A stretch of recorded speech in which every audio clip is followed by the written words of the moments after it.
Hey guys, today we'll be talking with Neguli, a game developer from Latvia. We'll be covering what he's been working on outside of game development, how he got started, and his personal workflow along with how he comes up with ideas for his games. Enjoy! So, what have you been working on outside of Centurion Rex?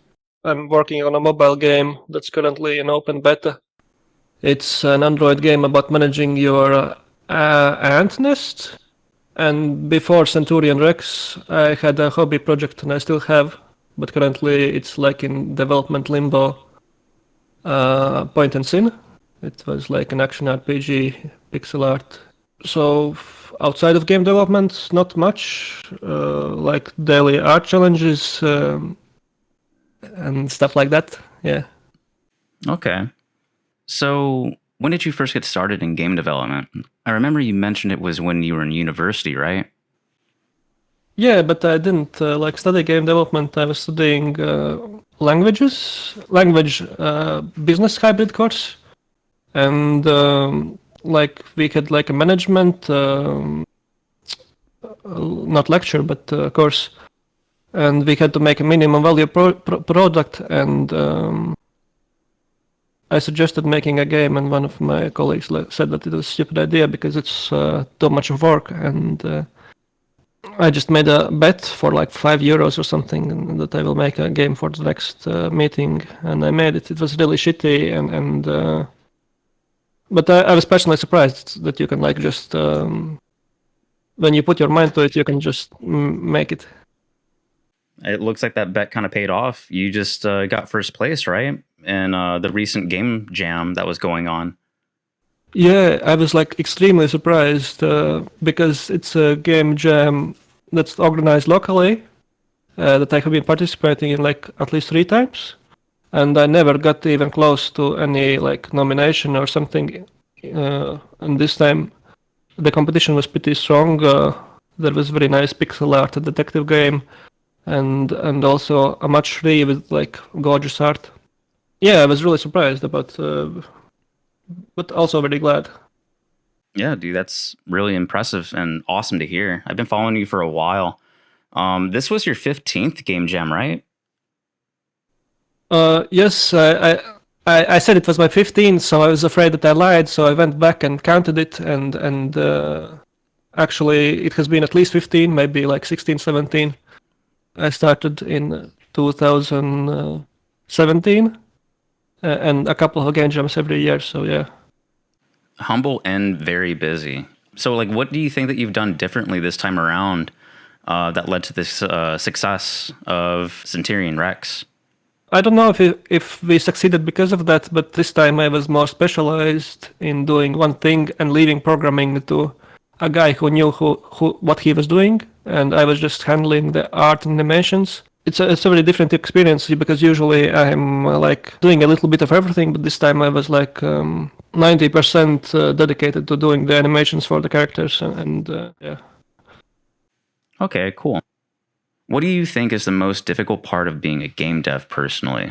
What's difficult for me might not be the same as for others because I find myself being sort of generalist, and I have these like big dreams of making of a game that would have a large scale or like some impressive aspects, but it requires a team, not one person who can do a little bit of everything. So I struggle to find my specialization because I really enjoy many aspects of creating games. I guess you could define it So, like, as not. didn't mean to cut you off, but it sounds to me like you got a lot of skills because I've seen that you use, a Sprite. You're good with that, and you've also mentioned that you did the programming for Point and Sin. Yep. See, like that's impressive. Like, do you dabble with like sound design or anything else? Like, because it seems like you're all over the place, which isn't bad. That's a jack of all trades. Like sound design is my weakest. Actually, I hardly know anything about that.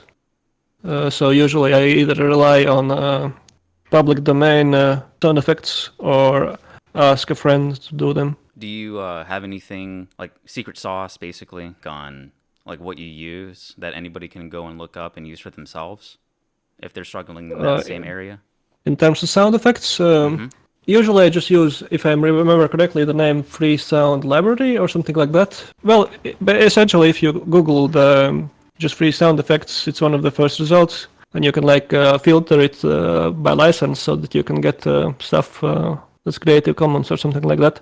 Also, don't be afraid to ask artists, because I have asked a couple of times, like almost all the time, when they answered and they agree, which is quite sad in the sense that when they agree, I get someone else who helps me out, and I end up not using the music that I asked, which is a bit sad.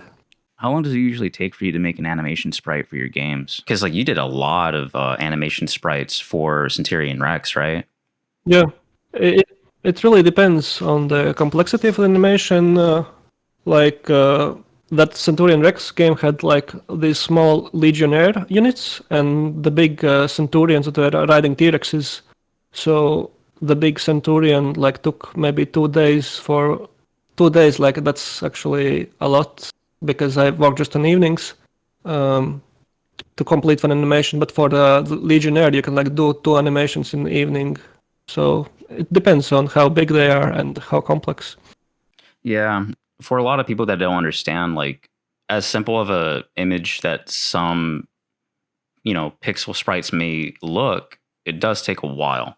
Because I've recently been starting to like use a sprite, and there's a lot that I don't know, and it's really really interesting to see like how fast other pixel artists' workflows are like, and I think it's really interesting to know what you've done to improve upon those things.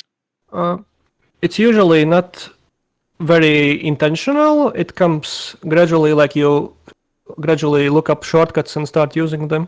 I guess there are some artists who approached it in a smarter way, and they like intentionally learn some effective ways of doing art. But in my case, I just through practice, I gradually get a bit better.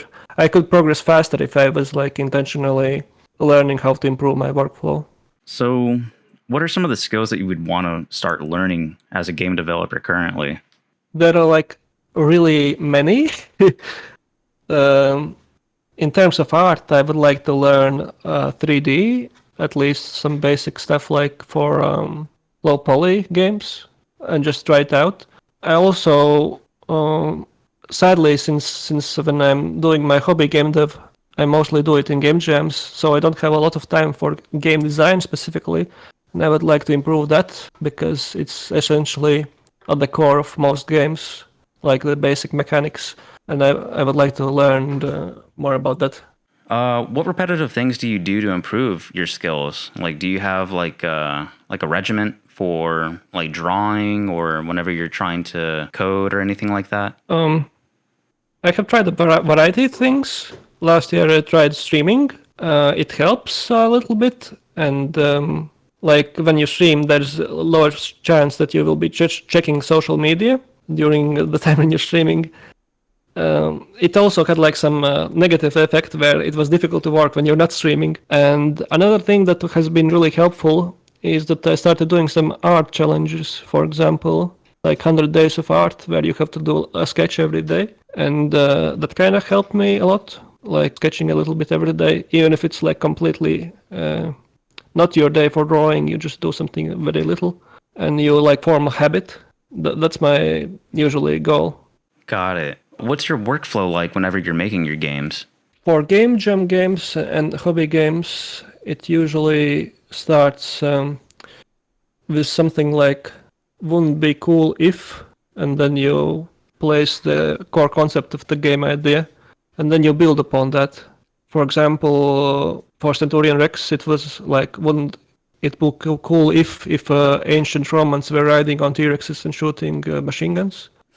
And for like other games, for game jams, it was like, wouldn't be cool if like some pilot of a submarine got submerged and was like trying to escape ancient Cthulhu god.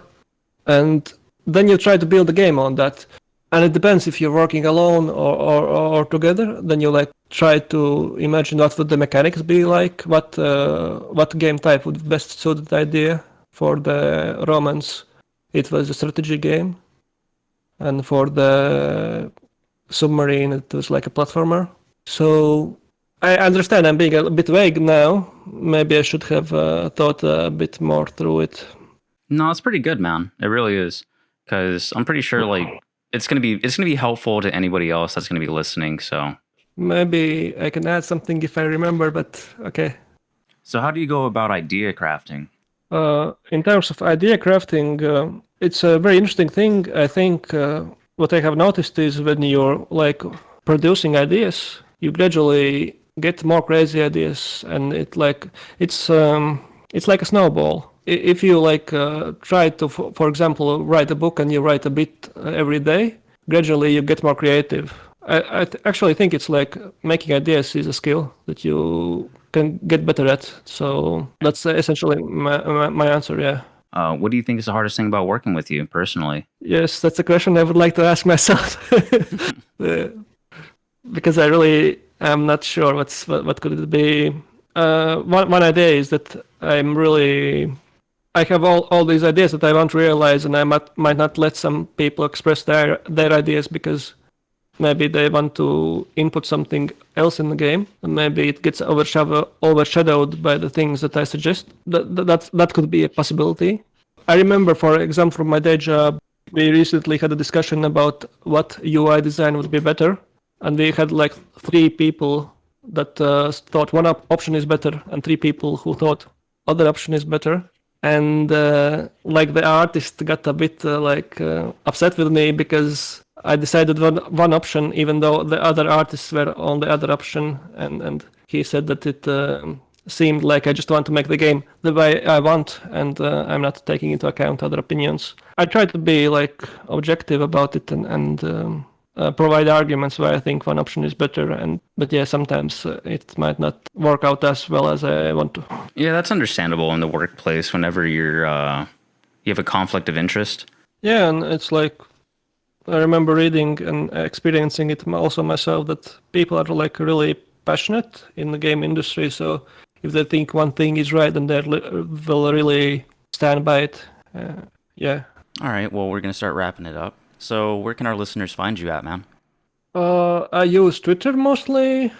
I don't post often, but sometimes I do like updates on my game, and I also stream my game development on Twitch at Neguli TV, and on Twitter I am Neguli Games. Let me just check if I'm saying truth. All right, check out Neguli. I'll leave the links in the description. Thank you for taking the time to do the podcast, and hope to see you again. Okay, that would be awesome.